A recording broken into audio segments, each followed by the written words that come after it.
Today in class, we have an interesting discussion with a professor, and he was making a statement um,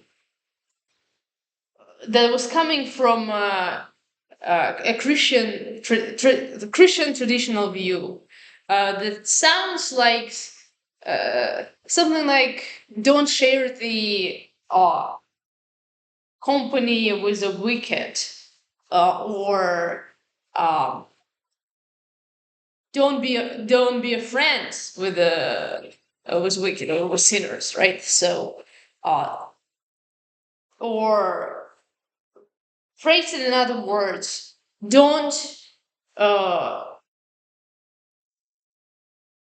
don't be close to someone who, let's say, who can potentially maybe damage you or indirectly maybe affect or impact your uh,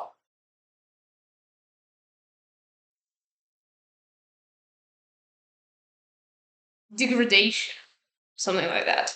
And so he was basically saying that, oh, don't be the friends with person who is damaging, right? Who's doing something wrong. Don't be friends with bad people.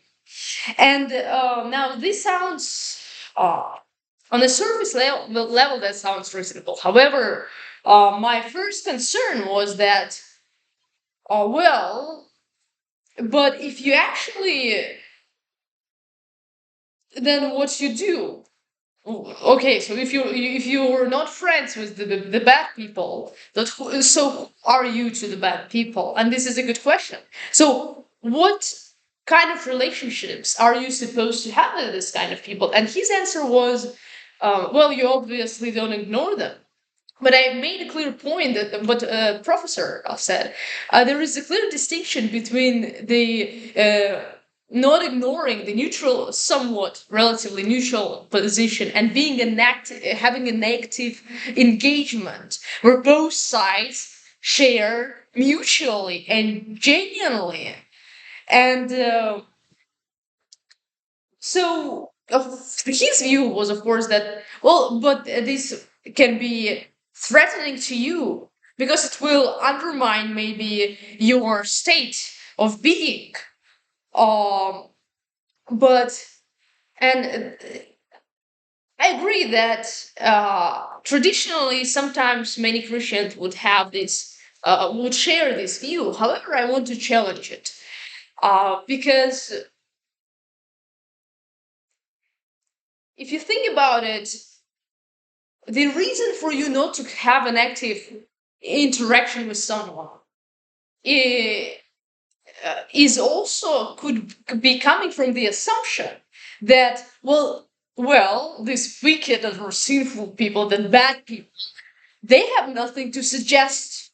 They have nothing to put on the table. So it can come with, and it seemed to me when he was speaking that, well, it comes with the assumption that they have nothing to contribute to the table. But I don't believe in it. I don't believe that any person, no matter how bad he is, has nothing to contribute to the table. And another problem that arises is that, well, doesn't it mean that you consider people as a means to your ends and not as the ends in themselves in Kant's understanding, right?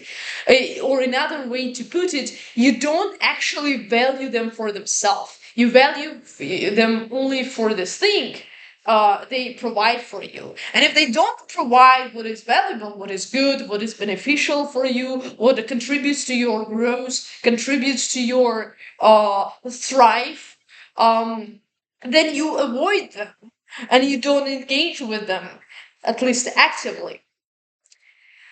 This is a dangerous view. And I wanted to point it out, Professor, um, because it strongly contradicts the basic Christian doctrine. And because human beings have value in themselves and they are not only the means at whom you should look uh, as the source of the benefits, right? Um, and the first thing I did is I brought up the example of Jesus. I said, well, professor, was not Jesus known for sharing the company of sinners? Was he not talking with prostitutes, right? And this was a good point, because then you can't say, well, avoid the bad people, avoid the wicked, avoid their company. Well, coming from a Christian perspective, but his answer was, well, we're not Jesus. And it's really saddens me. It's sad for me, because instead of challenging my view, instead of taking this into consideration and perhaps saying, um, well, but he did not engage in the same immoral acts they do. Well, he did share their company, but perhaps he did not share their views, and there is a difference. Well, he was genuine with them, and he was valuing them, but he did not uh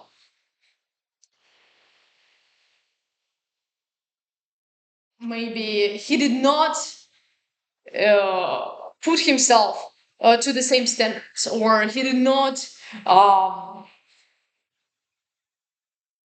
act in a way that are wrong for him. Okay, like, so she shared with them genuinely, but he maybe accepted his input in a way as the thoughts, uh,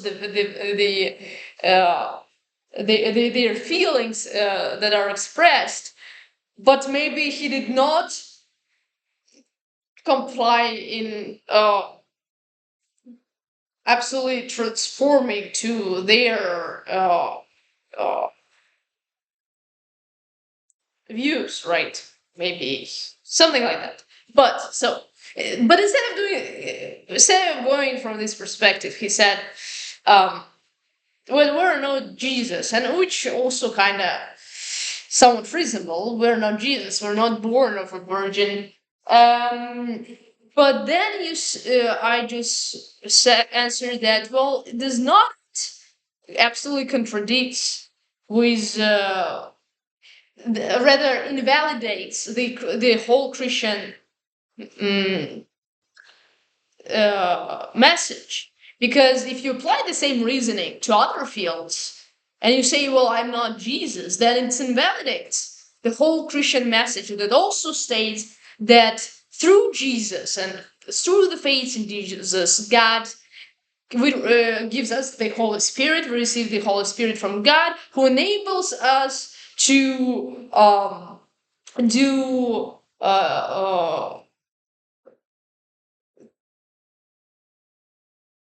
to act in a godly manner in ways that transcends human abilities, let's say, and to be transformed into the image of God, not by human means, but through His Spirit, right?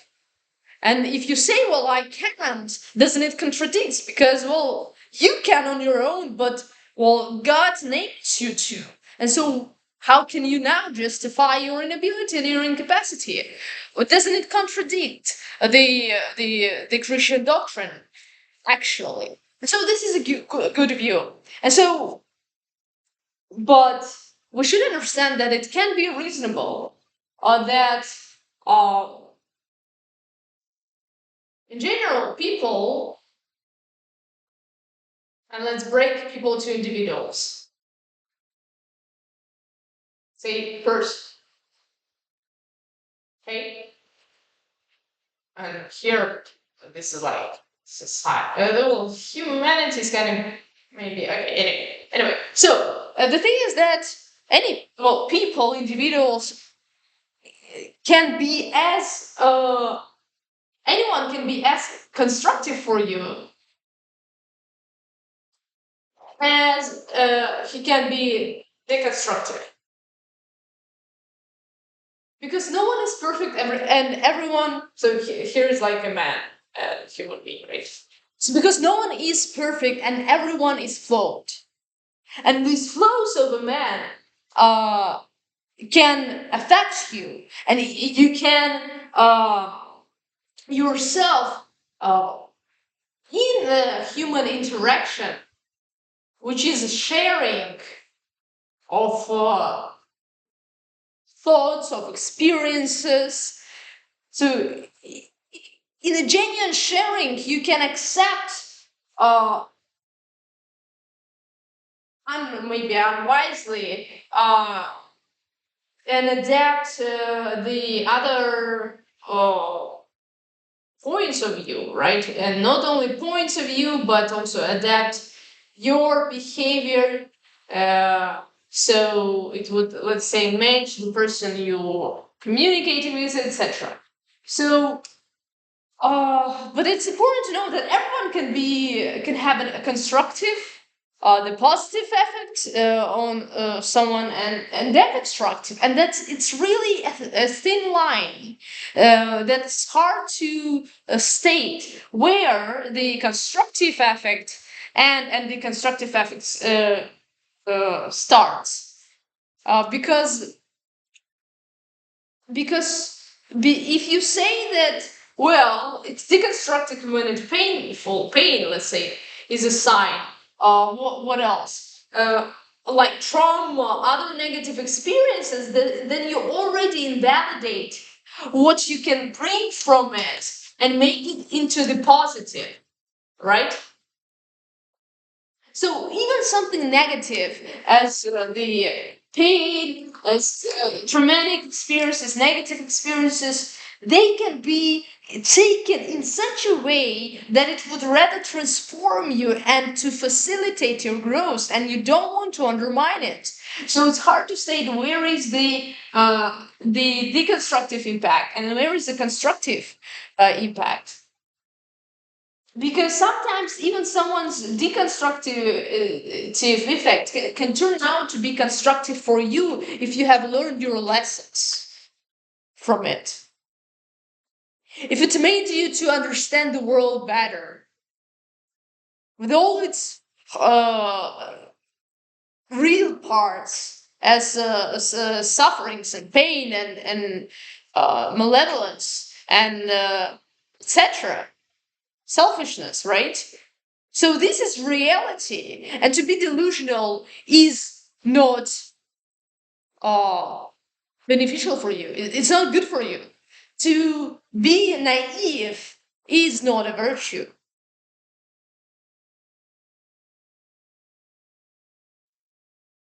and therefore,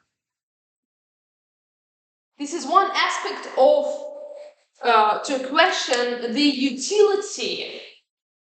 the actual utility and benefit when it comes to claiming something to be positive and negative effects on you. Okay, this is one side. Another we stated, it's been the moral dilemma that we are that we should address. Well, then, if we avoiding people who assume can impact us impact us negatively, then we also view them as means and not ends. We view them as if they don't have value in themselves, as in their being. Of course, this is also highly arguable and it also can be addressed. Well, can we anyway view someone only as an end and not at all as a means? Like, is it even possible? And what exactly does it mean? But anyway, still, it provides us this dilemma because the degree also matters. And when you start looking on the people, well, and claiming who is bad and who is right, it puts before you the problem of utility, the moral problem, And also it puts you the problem of the arrogance. Arrogance, okay? Because you claim that you know who is bad and right. And to claim it, the whole comprehension of a truth is arrogance. It comes from the position of superiority. It's a claim on the divine knowledge that you don't possess. It's foolishness in its foundation. And so that's what you're risking to do when you claim some to be bad and other to be good. But we talk about these problems. But then there is another yet important problem, and that would be that, well, people actually do have the constructive can have the constructive effect and can have a constructive effect. People can kill you, people can lie, they can steal, they can damage, they can harm, they can cause you pain, they can cause you suffering, they can cause suffering to the people you love, and etc etc. People have a capacity for a terrifying malevolence, and that can resemble the hell itself, that can lead to the uh, well, something as close to hell as possible, right? Uh, who stated it? The mind is its own, is a place in itself. It can create uh, heaven out of hell and hell out of heaven, right? So yes, what to do with the actual ability of people to impact you and impact you badly, cause you pain and suffering, etc. And I really would like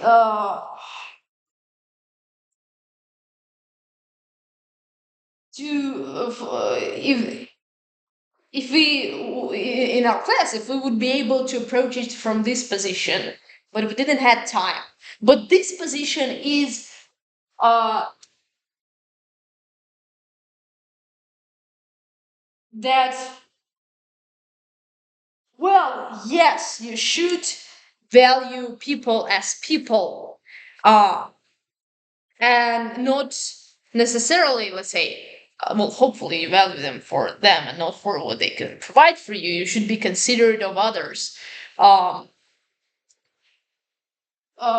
you should not also be too arrogant as not to accept their input and contribution and be able to, for genuine interactions. But it's also naivety um, to accept everything. So you should be rather highly selective. So uh, you should be selective because those are actual serious matters that can that impact you and others greatly. And if you're being naive, so again, arrogance and naivety can go both ways, right? Both ways. It can go as I know what is right, I know what is right and bad, 100% bad. Who is bad? And this is already a view of superiority, bad and right, because I know what is bad and right, and because I'm right and you're bad. You know, this is already a view of superiority. Um, but it's also naive to assume that, well, there is no right and bad.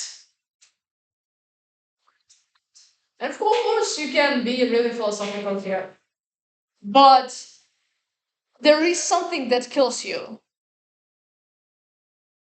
And with all its might, your body attempts to save you. to facilitate your survival, to facilitate even more than that, to facilitate your learning, your thriving, to facilitate close relationships in favorable conditions.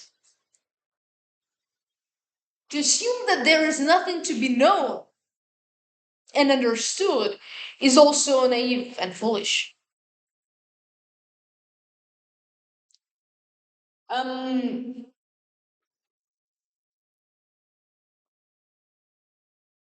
it's foolish to be fully closed and avoid everyone.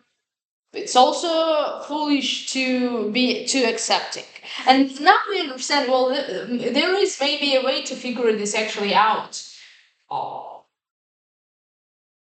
should we be selective, or like, uh, or when we maybe is it when we are not selective, when we um, let maybe when we share the company with people uh,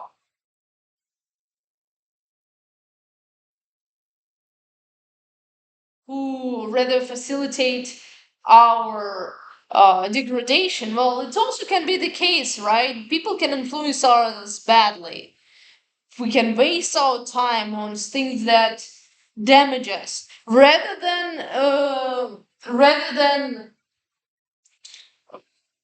build up. So there is an alternative, and there is alternatives. There are alternatives, and there are bad alternatives, and we have to acknowledge this as well.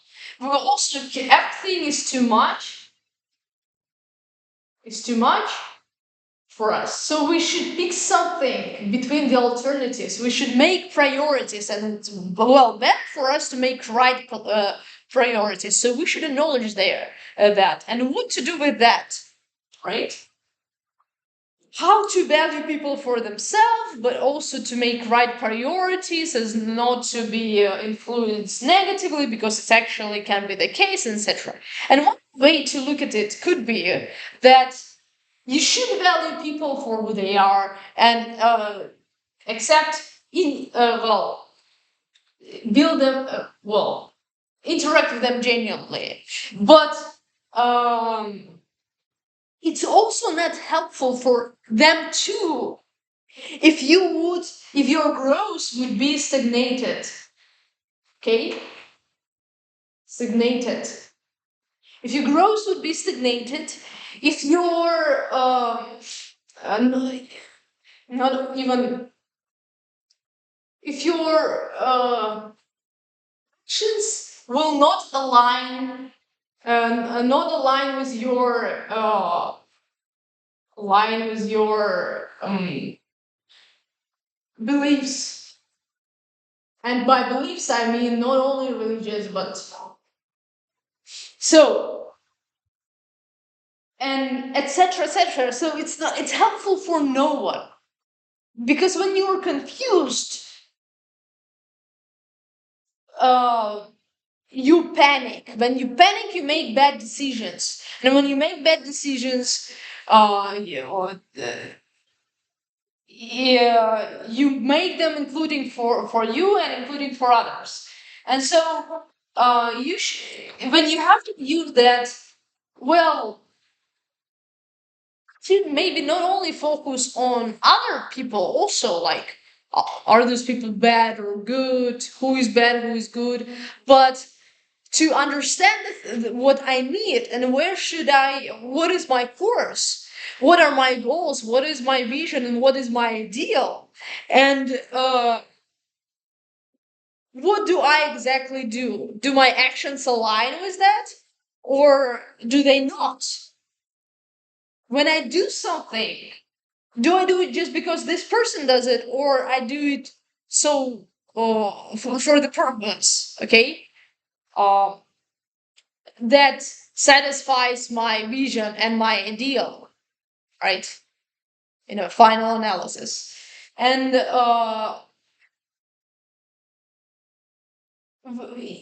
when you stagnate your growth, you can't provide the best of you to other people, and including these people who,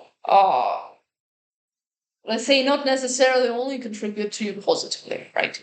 To everyone, even for people who contribute to you positively, who benefit you and who don't benefit you. To anyone, if your growth is stagnated, if your position is undermined, it's bad not only for you, it's bad for everyone. Unless for those who seek to undermine you, to lower you down so they could rise up. But even for them, their actions are damaging, and this would be another topic. So it's helpful to know that in everything they are alternative because our perception is limited and our capacities too. And we should choose something and prioritize. And this thing that we prioritize do matter because they bring us to different results. Uh, and when we prioritize what is better, we do it not only for ourselves and for our benefit, but we also do it for the benefit of other, because the better us is better for other than worse us. And so, for this reason, when you can share the company of people who by someone could be considered bad, etc., people who are deeply flawed and make, let's say, unreasonable choices, who maybe uh, are led by unconscious drives rather than by rational and deliberate uh, decisions, right?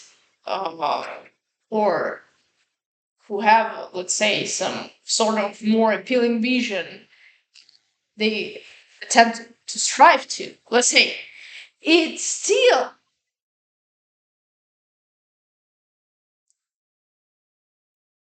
this company should um,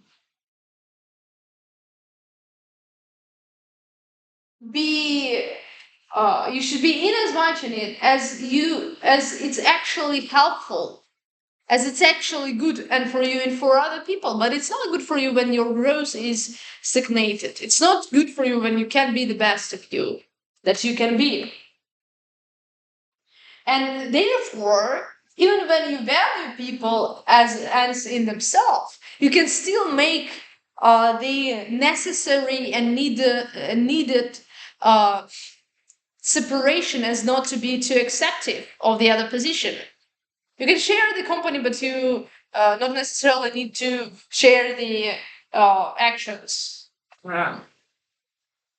And even you don't necessarily have to share your time, because sometimes if you give your time to the things that don't facilitate your growth, again, then you degrade. And degradation is not good, including for you, including people, and including people around.